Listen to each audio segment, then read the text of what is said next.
Well, thanks all of you out there. I don't want to say webinar land, that sounds too corny, but we are excited to have the last webinar of the year, and our esteemed guest is Kathy Walker. We're so excited to have her. She is the news director at 850 KOA and iHeartMedia there in Denver, and she's also national chair-elect of RTDNA.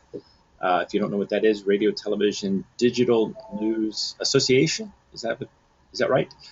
And they're the people who put out the Murrow Awards. She's an alum from 1990. She's been working in the newsroom up there for 25 years.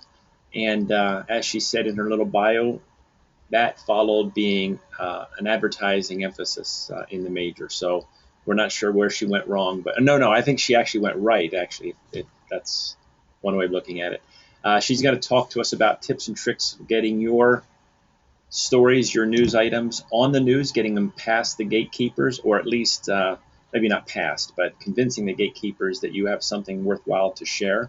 So we're really excited to have her. Let me remind you that at the end we'll do Q&A, and you can submit questions using the question tab on the side of your screen, and I'll moderate those when we get to the Q&A time.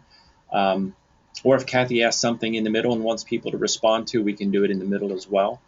Also, just a quick reminder that we are going to randomly select from our participants today someone to receive 2 free tickets to our fantastic 50th anniversary celebration that is scheduled for October 9. That's the Friday before homecoming weekend, or the Friday of homecoming weekend.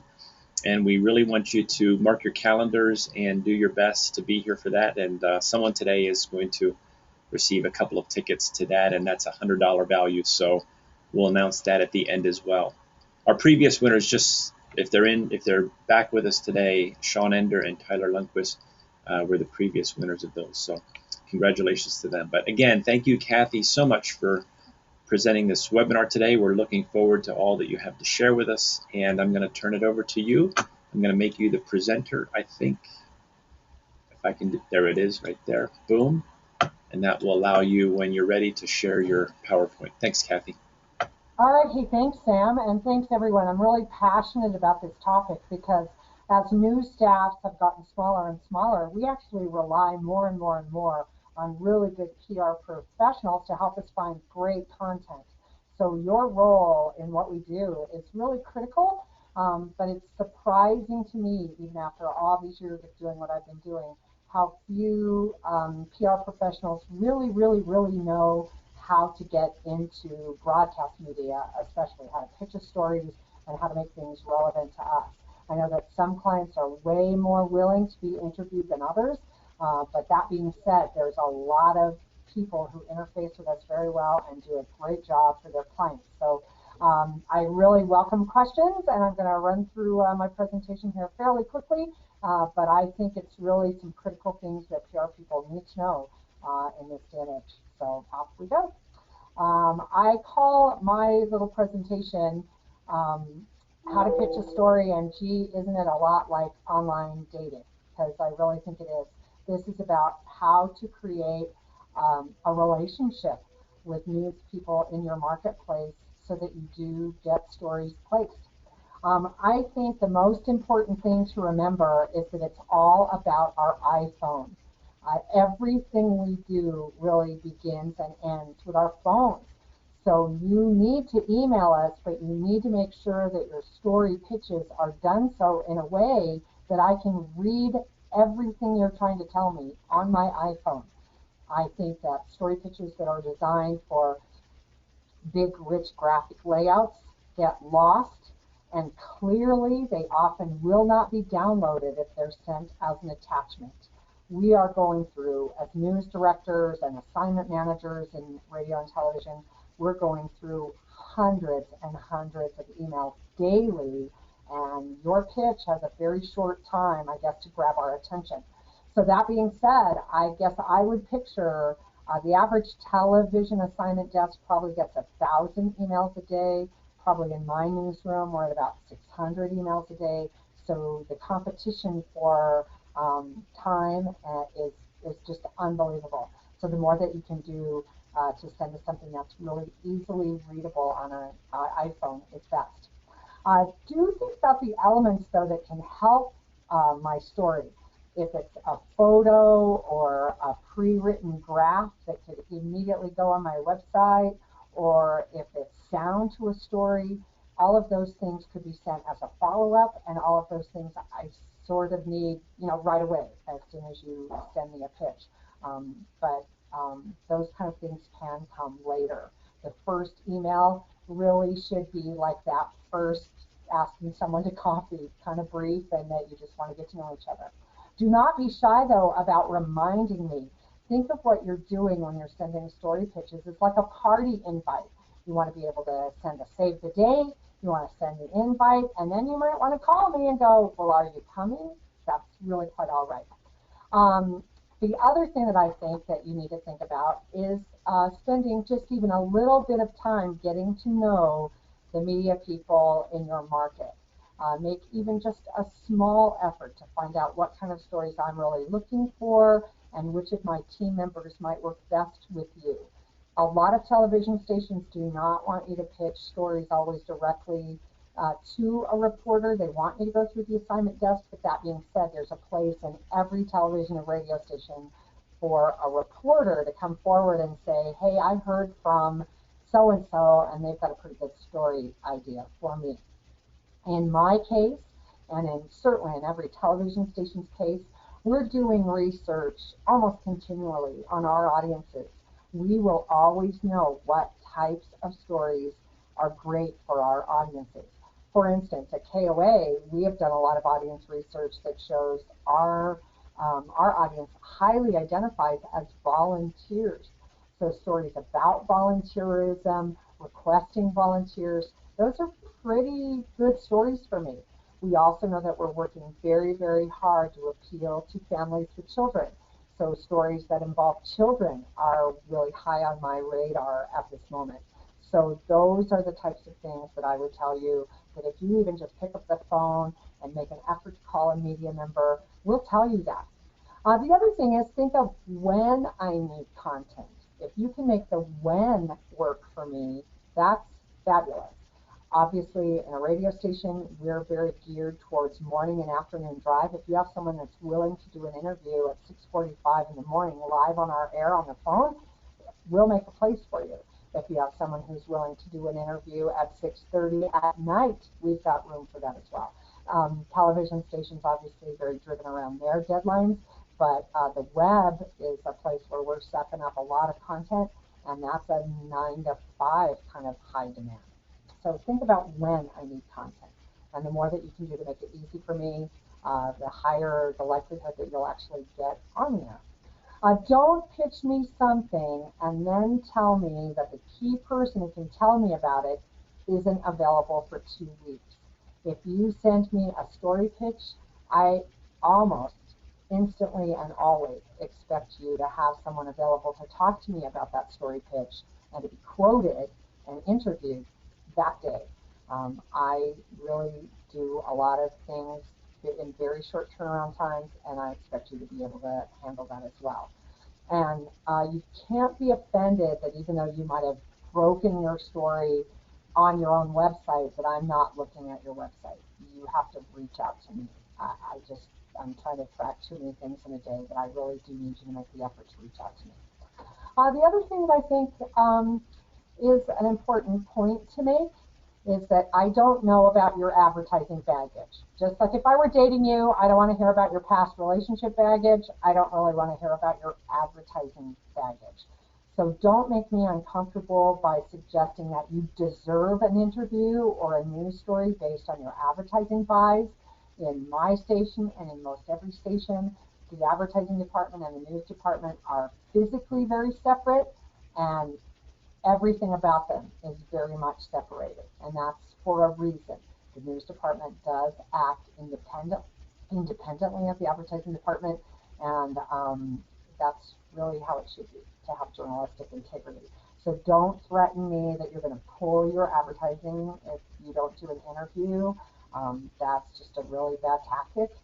Your advertising time is something that is totally separate and managed totally separate from what we do in the newsroom. Don't also tell me how you worked with my competitor on the same exact story 2 months earlier.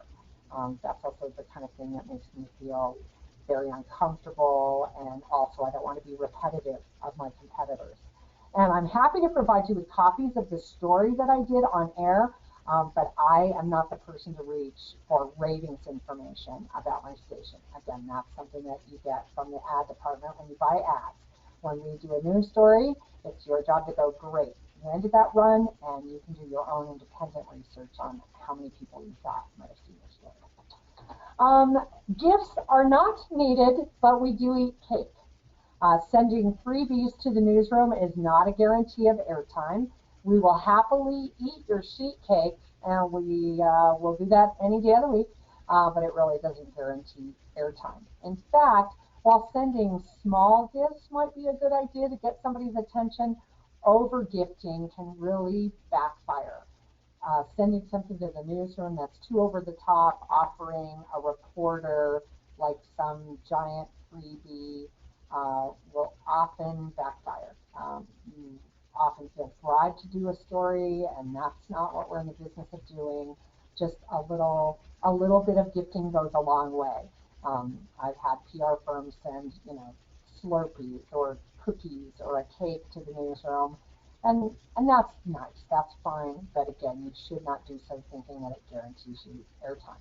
What we do like though is if you're willing to come down and visit us, sometimes dropping in and having those informal conversations with members of my news staff about your clients and about the types of stories that you're willing to do, that's really helpful. We'd much rather meet you on a good day than meet you on the worst day of your life, which would be a disaster for one of your clients. So please try and schedule visits. That's fine. We do want to be in a relationship with PR professionals. We understand that you guys are probably on the front end of a lot of new business and product trends, that you have ideas and angles that we never would have thought of. We like brainstorming with you. So we do want to get to know you. But just because we don't have time for you today, please don't take it personally.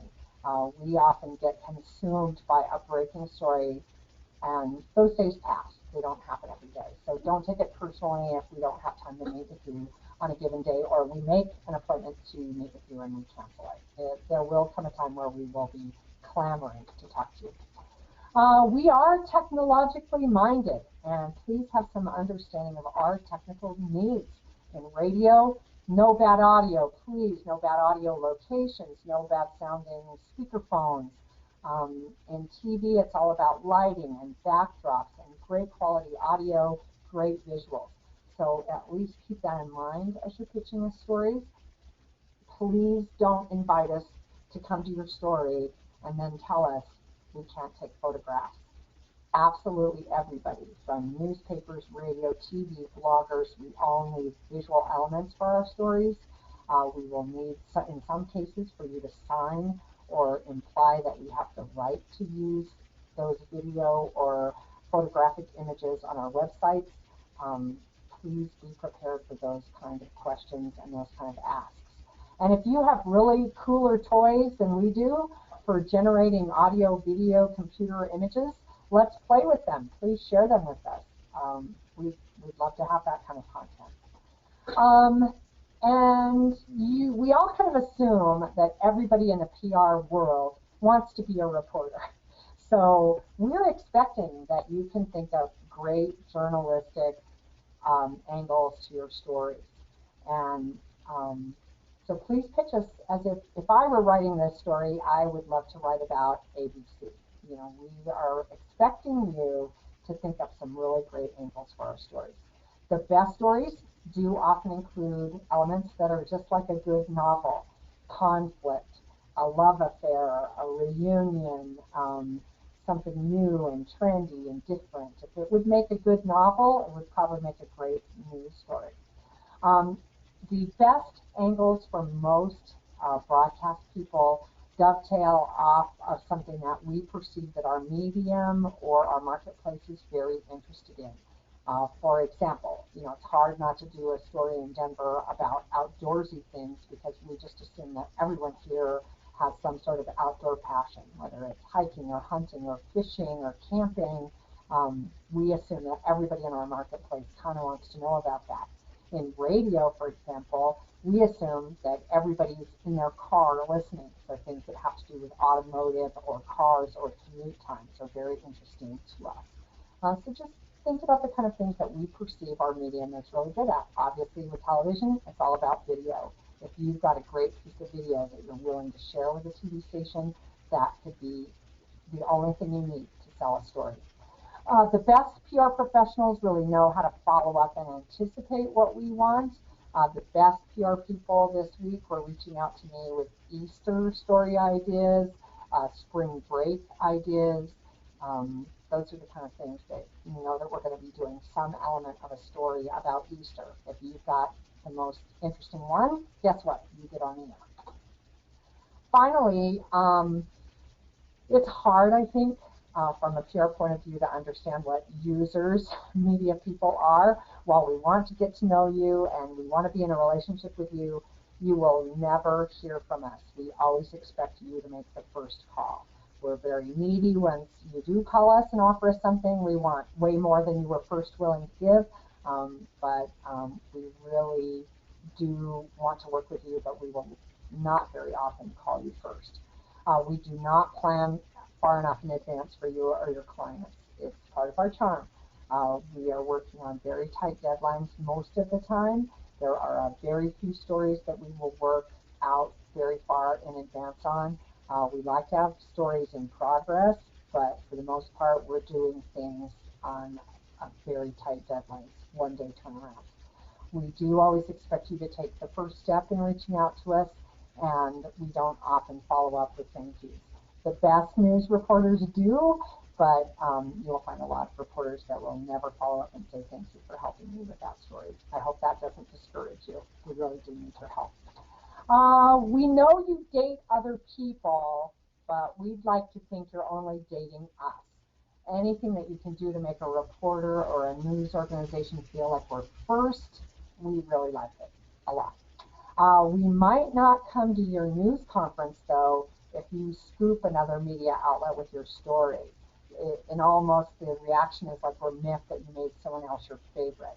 So if you invite us to a news conference and I'm set to send a reporter to the news conference and then I see the story in the Denver Post that morning, I probably won't come to your news conference because we figure like, okay, you thought that was a print story only, you gave it to the Post first, not us.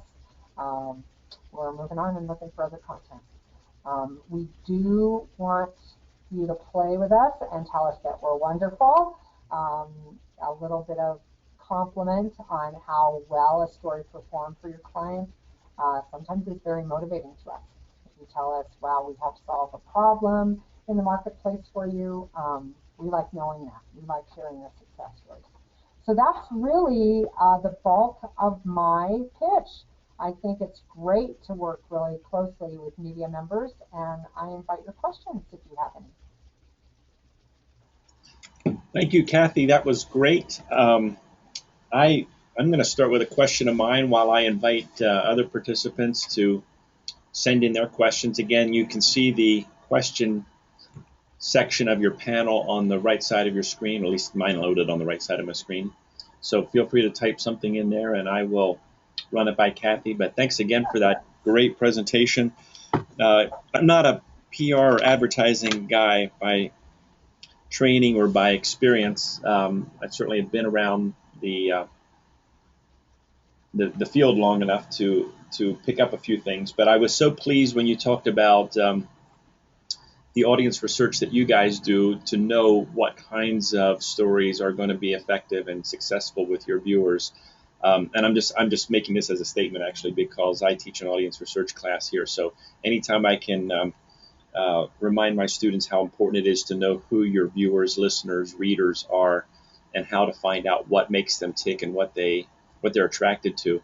So if you have somebody who comes and makes a pitch to you, and it's really not a good fit for your audience, do you ever redirect them maybe to a competitor, or would that just be professional suicide to do something like that, or does that ever? No, not at all. I mean, I think, welcome to the world of journalism. We all understand that there are different platforms that work for different people. So, yeah, sometimes we do redirect you to someone else. Like, wow, that's a really great story for this neighborhood newspaper. You ought to pick them up and pick up the phone and call them. Yeah, but there's just not everything that we can do. And I do think it's really interesting to know that even among all of the television stations in Denver, for example, they all have very unique views on what the types of stories are that really work well for them.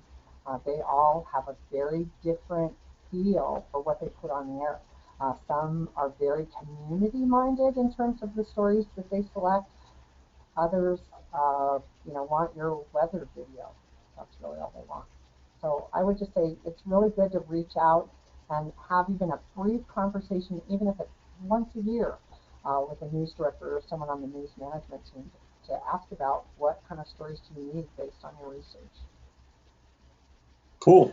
Hey, one of your former, well, an alum from a little few years before you, Bob Cherry, uh, weighed in with a comment here. Let me just tell you what he said here. He says they don't use iPhones at their news network. They email's good. We encourage it. We also use Dropbox for transferring videos, music, photos, etc. Also, we can reduce with quality, but cannot enlarge and maintain quality. So larger is better. That's why we use Dropbox. Do you ever find that if people attach files that are email friendly, that they're not of adequate quality? And are there other ways of moving files back and forth that you use if you really need some high quality images or audio files or video files?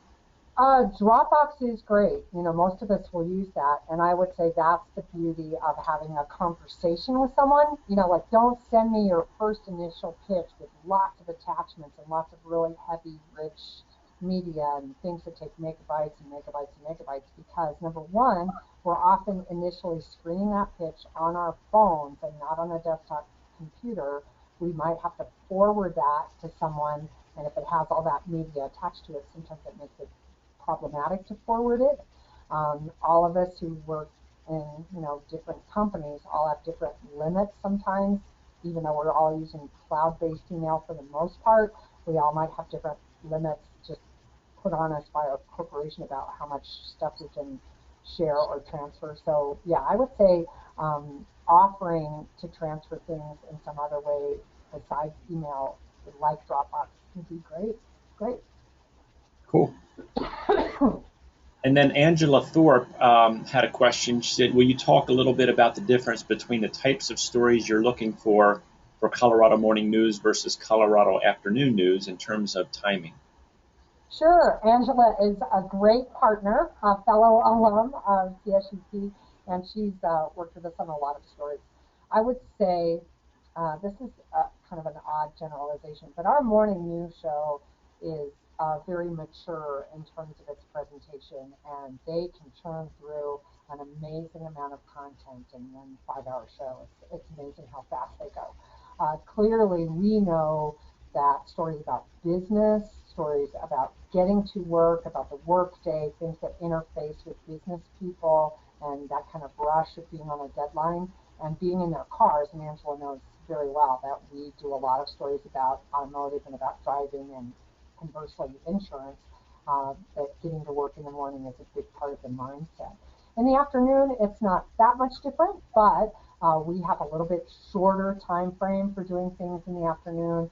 Our main news focus there is 5 to 7. We're doing a few kind of more family-focused things, sports-focused things, 3 to 5.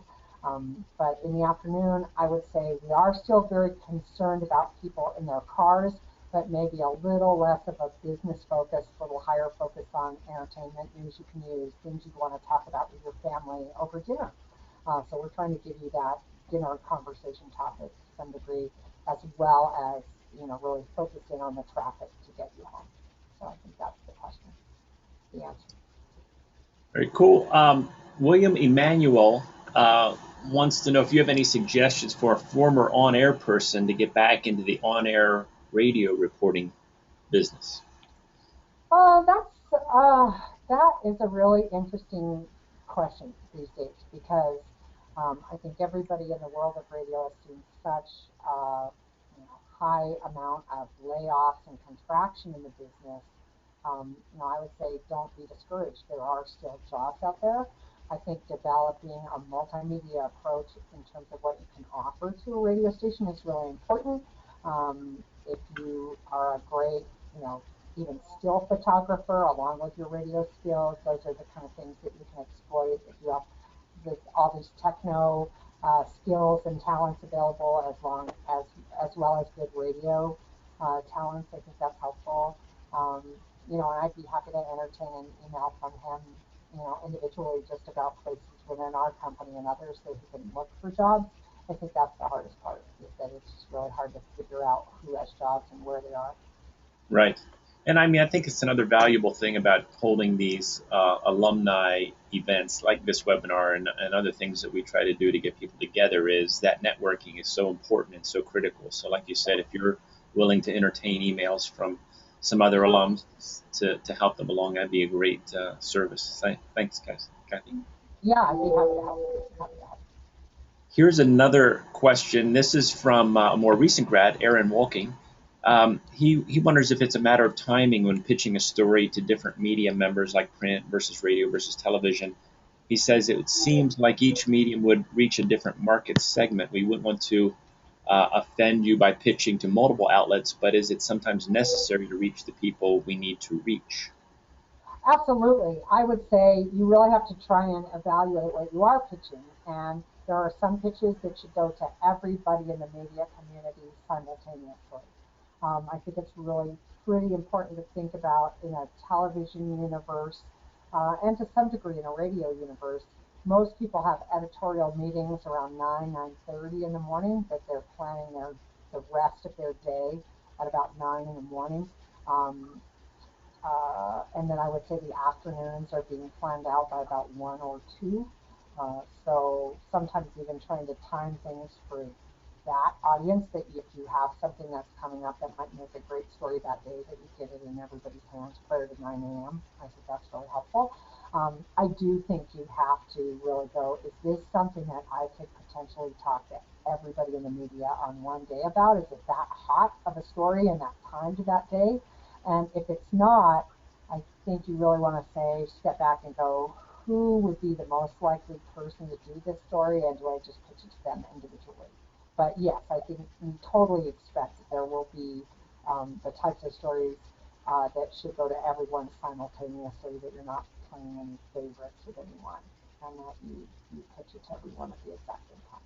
But if you have a story that's not likely to grab their attention, that's when you have to say, okay, Kathy told me she's really big on volunteerism, maybe because this is about a call for volunteers, I offer that to her exclusively, and then if she turns me down, I might pitch it to other people. That would be how I handle it. Cool. So Jeff Beavers has a general question. He said, how much has pool reporting and or shared resources impacted the news reporting business? I think it's impacted it a lot, and I don't know whether it's a good thing or a bad thing, but just so that people here in the Denver metro area are probably well aware of.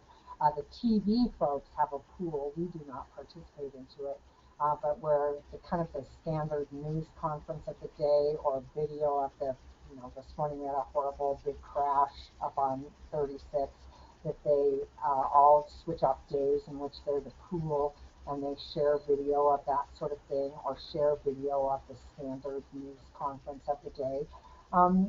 On one level, you know that if the pool reporter shows up, you're probably going to see your content on the air somewhere that day, but it really doesn't allow for a whole lot of creativity, I don't think, around those kind of stories.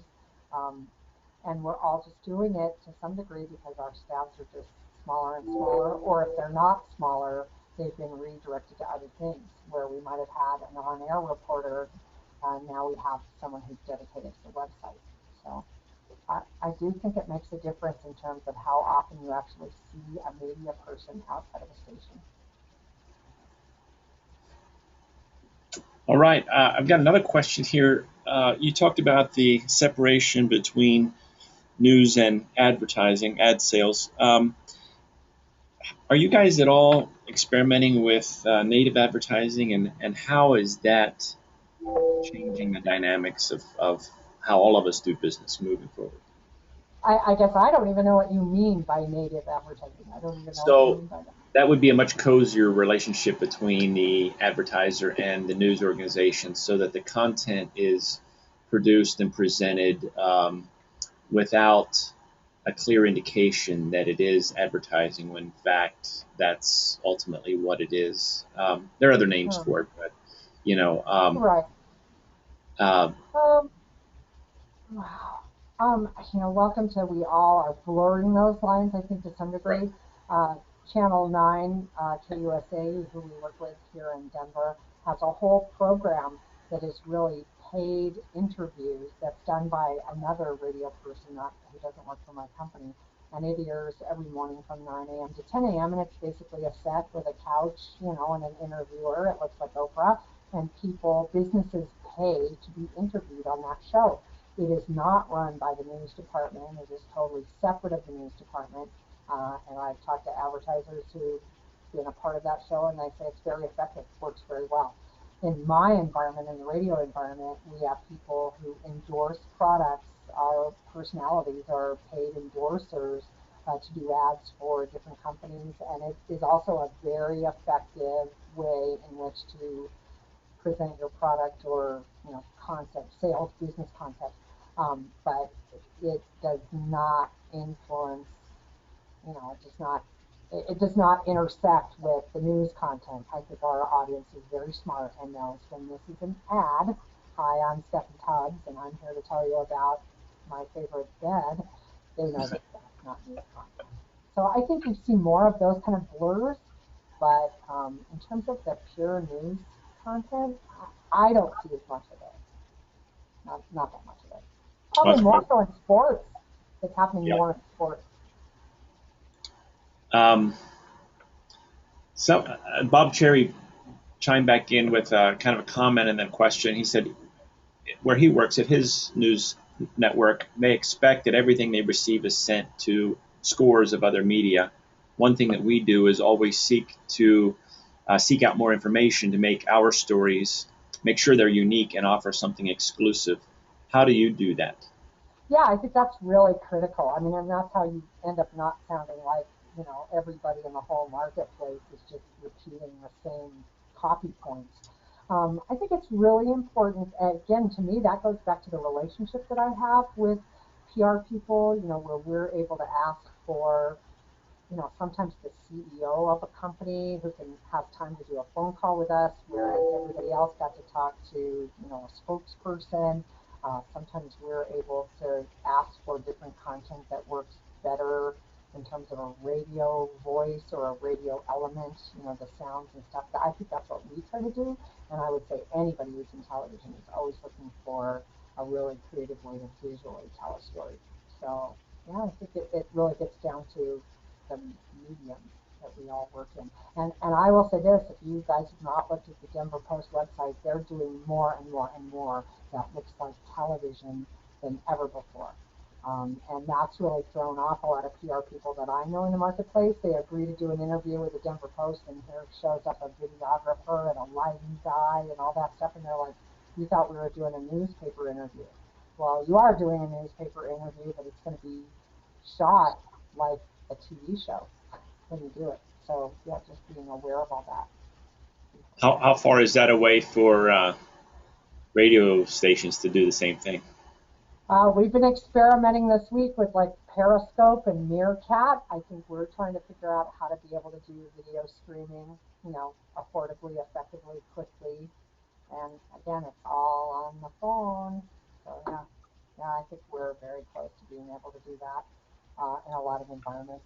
I think what we're all trying to do is figure out how do we market that though? How do we make it unique or niche that's appealing? We're all trying to get audiences wherever they may be. So this question kind of goes back to the earlier question about native advertising. Are you worried about audience perceived integrity of a reporter or presenter who's also a paid endorser? Yes, I think that is a concern, and I think that's why it's very critical that that the lines be drawn in such a way that people understand this is an ad, this is not an ad. We only allow our show hosts at this point to do advertising. Our average, street reporter, news anchor does not do any of those kind of endorsements. Um, I don't know whether that's a good enough answer, but clearly we have conversations about that, about who can be an endorser and who cannot, and why. Right. Because we are concerned about that. Well, some of our audience members are joining me in saying thank you. We're going to wrap things up here in a little bit, but just wanted to, sorry, let me turn my camera on here so I'm talking to people. We're going to wrap things up, and if anyone has a last-minute question, feel free to shoot it in. But in wrapping up, I will say that we did a random drawing of our participants, and Jeff Beavers will be receiving 2 tickets to our big event in October. So again, that's October 9 here in Pueblo. So I'm not sure where Jeff lives, but hopefully he can make it here for that anniversary celebration, 50th anniversary. So we're going to try to get all the living professors who ever taught the department to show up. That might be a challenge, but we're hoping to get everybody back, and the most important folks to get back, all of you alums. So thanks again for joining in. Kathy, thank you so much for taking time out of your schedule. I know news directors have a pretty busy schedule these days, so thank you for making it possible, and really appreciate all that you do as an alum, as do many of other alums, to give back to the department. So now that I've heard your presentation, I can think of several classes we need to have you either Skype into or make a road trip to Pueblo, get some green chili, and come talk to our students. So. I'd be happy to do either. Great, super. Thanks so much, and thanks all of you who attended today. This session is being recorded, so we will upload it to YouTube and make it available for you to review, or for anyone else who may have missed it. Thanks, everyone. Thanks, Sam.